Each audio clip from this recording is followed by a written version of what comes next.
Hello and a massive welcome to the AK Virtual Maths channel. I'm absolutely thrilled to have you here today for a highly requested explainer. We're tackling a really important topic from the Cambridge IGCSE Chemistry Syllabus, Chapter 2.5, Simple Molecules and Covalent Bonds. So if you've ever looked at a chemical formula and just wondered, how do those tiny atoms actually stick together? Well, you're in exactly the right place. We're going to break the whole thing down so it makes perfect, logical sense. Let's get into it. Here's our game plan for this explainer. We'll start with the sharing economy of atoms, move on to the core molecules, and then level up to the extended molecules for the supplement syllabus. After that, we'll link the microscopic world to macroscopic properties, and finally, crush some real exam practice. All right, let's kick things off with Section 1, the sharing economy. Imagine you and a friend both want a large pizza, but neither of you has enough cash to buy it alone. If you pool your money together, you can split the pizza and both get what you want. Atoms operate using this exact same logic. They want the stability of a full outer shell of electrons, just like the noble gases. When non-metal atoms don't have enough electrons to reach that stable state independently, they pool their resources. They share pairs of electrons with each other to achieve stability, creating what we call a covalent bond. You know, atoms are kind of like us. They just want to feel complete. Out in nature, most non-metal atoms are wandering around unhappy with incomplete outer electron shells. So, what do? They compromise. A covalent bond is basically the ultimate sharing economy. It forms when a pair of electrons is shared between two atoms. By sharing these outer valence electrons, both atoms manage to achieve that full, highly stable noble gas configuration. It's a win-win. The strong force of attraction between those shared negative electrons and the positive nuclei is literally what locks them together into a molecule.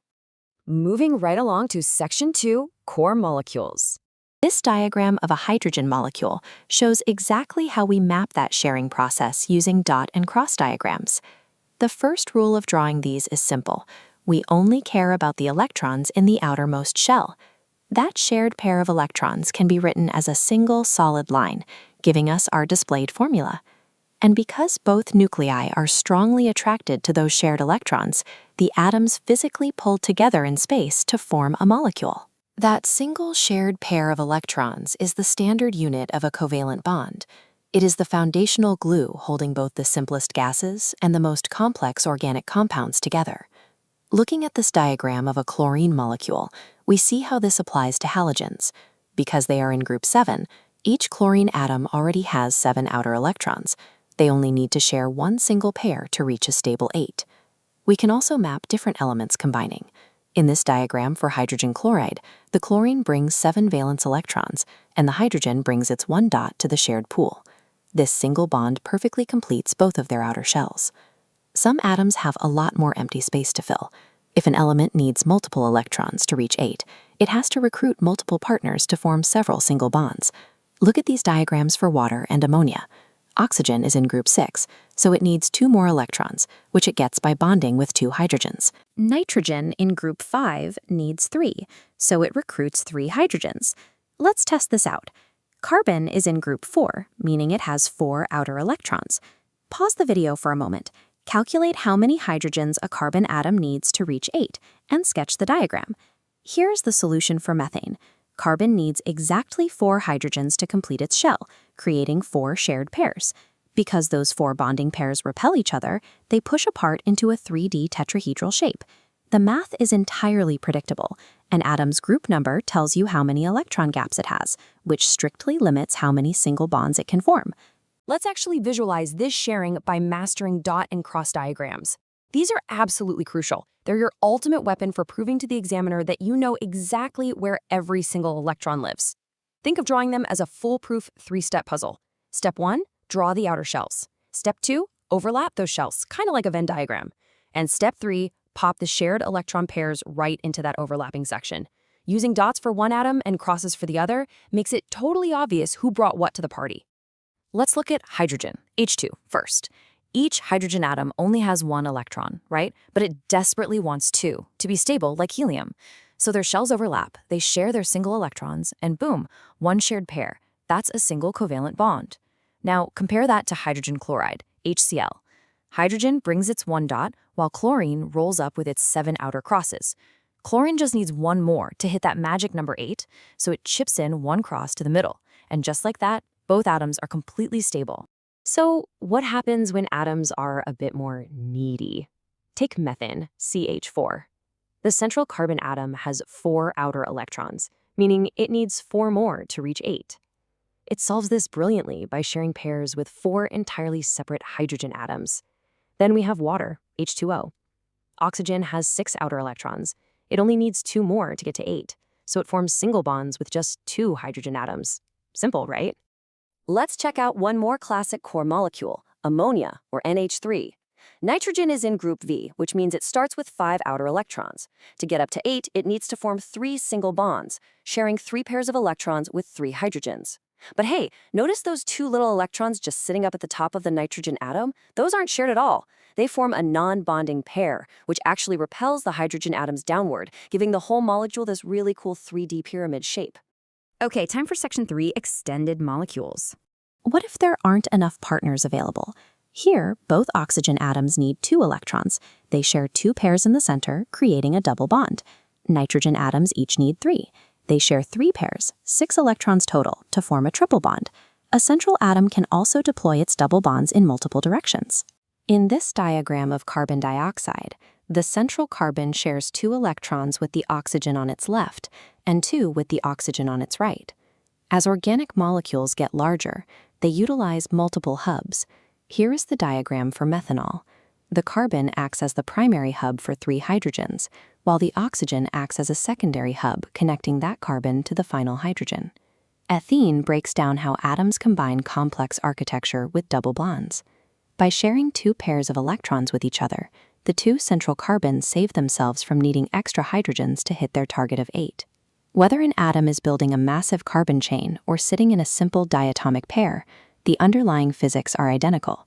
They manipulate shared spaces to guarantee exactly 8 outer electrons. Comparing a basic core molecule like water directly against a complex molecule like ethene shows that the same sharing mechanics govern both. While dot and cross diagrams are 2D tools, the physical repulsion between those shared pairs of electrons always forces the molecule into a real 3-dimensional geometry. This construction follows a consistent workflow. Start with the outer shells only. Then calculate the bond requirement by subtracting the atom's group number from 8. Match those needs by overlapping the shells to share pairs, and finish by verifying that every ring contains exactly 8 electrons. This is a reliable method for building any covalent arrangement, regardless of its complexity. For my supplement students, it is time to level up. This is where atoms get a little greedy, because sometimes sharing just 1 pair of electrons isn't enough to get the job done. Look at oxygen gas, O2. An oxygen atom has 6 outer electrons and needs 2 more. When it meets another oxygen, they don't just share 1 pair, they share 2 pairs right in the middle. That's a double bond. Nitrogen is even more extreme. Needing 3 electrons, 2 nitrogen atoms go all out and share 3 pairs, forming a super strong triple bond. Now, if you're taking the extended paper, there are 3 specific boss-level molecules you absolutely have to memorize: carbon dioxide, ethene, and methanol. They might look tricky at first, but honestly, if you just remember the golden rules, every carbon wants 8, every oxygen wants 8, and every hydrogen wants 2, you'll nail the puzzle every time. Take a look at carbon dioxide. Notice how the central carbon forms double bonds on both sides? It shares 2 pairs with the left oxygen and 2 pairs with the right oxygen. Everybody's happy. Then we have ethene, C2H4. Here, the 2 carbon atoms form a double bond right in the center with each other, and then they form regular single bonds with the surrounding hydrogen atoms. Next up is methanol, CH3OH. I know, it looks super intimidating because it has 3 different types of atoms, but actually, scratch that. Just treat it exactly like our old friend methane. The only real difference is that one of the hydrogens has been swapped out for an oxygen atom, which is then attached to a hydrogen. Just overlap those shells step by step, making sure carbon has 4 bonds, oxygen has 2, and every hydrogen has 1. You've got this. All right, let's jump to section 4, properties of simple molecules. To melt an iron anvil, you need a blast furnace running over 1500 degrees Celsius. But to melt ice, you just need a warm afternoon. That massive difference comes down to the architecture of the materials themselves. For everyday substances like water, methane, and oxygen, that architecture is built on the simple covalent molecule. When atoms like hydrogen and chlorine or oxygen and nitrogen form molecules, they share outer electrons in a tight grip to achieve a full shell. This covalent bond is robust. Breaking these locked atoms apart takes immense energy. If the internal bonds holding these molecules together are so strong, why do they melt and boil at such low temperatures? Why isn't a block of ice as hard to melt as a block of iron? We have to look past the isolated single molecule and examine how a crowd of these molecules interacts with one another. Inside the molecule, atoms are locked by strong covalent bonds. Between one distinct molecule and its neighbor, the connection is a flimsy, lazy handshake. Chemists call this the weak intermolecular force. It keeps molecules gathered, but possesses very little structural strength. When we apply heat, the molecules absorb it and begin to vibrate faster and faster. Because those intermolecular forces are so weak, they easily snap. The molecules drift apart, turning a solid into a liquid or a liquid into a gas. But notice that the individual molecules, those atoms held by the strong covalent bonds, stay perfectly intact. When you boil water, you aren't ripping hydrogen atoms away from oxygen atoms. You are just separating the molecules from each other. That requires very little energy, which is why simple molecular compounds have such low melting and boiling points. These materials also fail at another basic task, conducting electricity. To carry a current, a substance must have moving charged particles available, like free electrons or ions. In an electrolysis setup, testing pure water versus an ionic solution yields two outcomes. Pure water has no loose electrons. It's a neutral fortress. But in an ionic solution, positive and negative ions drift. When voltage is applied, these charged ions carry the current. A simple molecular compound doesn't have that mechanism. Its electrons are tightly held between atoms to maintain stability, offering no free charges to the surrounding environment. Without moving, charged particles to act as couriers, there is no way for electricity to flow. This is why simple molecular compounds are poor electrical conductors, whether they are solid, are a liquid, or a gas. You can think of simple molecular compounds as a crowd of people walking around in individual, heavily armored bubbles. The bubbles are indestructible, but they bounce off each other effortlessly. Looking at the physical properties column, the evidence aligns with our audit. They have low melting and boiling points because the forces between the molecules are weak, and they do not conduct electricity because there are no free electrons. This is why we don't build heat-resistant engines out of wax or electrical wiring out of water. But it is also the reason these molecules easily separate so we can inhale oxygen gas and drink liquid water. The macroscopic behaviors we observe are entirely dictated by the weakest links in the microscopic structure. But what happens when those strong bonds don't stop at just one molecule? What happens when they lock together billions of atoms in a continuous, endless grid? That's how you get materials like diamond, the giant covalent structures we'll explore in the next video. So, how does this microscopic sharing build the real-world, macroscopic stuff you can actually observe in a lab? Well, the absolutely crucial takeaway for your exams is knowing the difference between the bonds inside the molecule and the forces between the molecules. The covalent bonds holding a single water molecule together, super strong. But the forces holding one whole water molecule to another, the intermolecular forces, are incredibly weak. It takes hardly any heat energy to break them apart, which is exactly why these simple molecular compounds have such low melting and boiling points. And what about electricity? Well, to conduct electricity, a substance needs charged particles that are actually free to move around and carry a current. In covalent compounds, all the outer electrons are locked up tight inside those shared covalent bonds. There are zero free electrons floating around, and since the molecules themselves are totally neutral, there are no free ions either. So simple molecular compounds have terrible electrical conductivity. They just physically cannot carry a charge. Finally, let's wrap up with Section 5, Exam Practice. Time for the boss battle. Let's see how these exact concepts help you solve typical, high-yield IGCSE exam problems. Check out this multiple-choice question from our source material.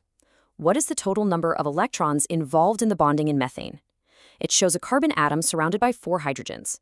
Think carefully here. It's asking for the total number of electrons, not the number of bonds. The correct answer is 8, and here is the logic you need. Carbon forms 4 single covalent bonds with the hydrogens.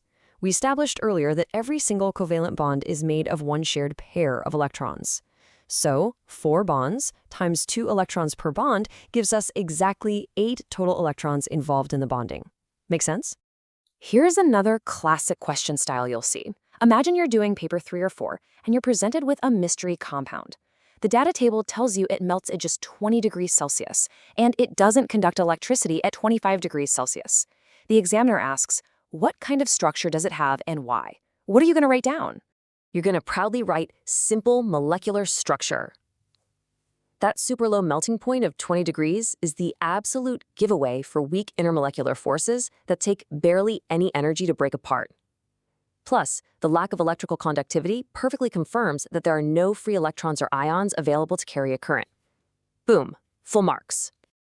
And that brings us to the end. Thank you so much for hanging out with me on the AK Virtual Maths channel for today's explainer. If this finally made covalent bonding click for you, please do me a huge favor, smash that like button, subscribe to the channel, and share this with your classmates so we can all crush these chemistry exams together. And hey, if you have any doubts at all about dot and cross diagrams, drop them in the comments below and I'll jump in to answer them. I want to leave you with this final, kind of mind-blowing thought. We talk a lot about weak forces in chemistry like they aren't important. But think about water, a simple molecule. Could those very same weak intermolecular forces be the exact secret behind why our planet has liquid oceans, rain, and ultimately, why life as we know it is even possible? Keep questioning the science around you, and I will see you in the next explainer.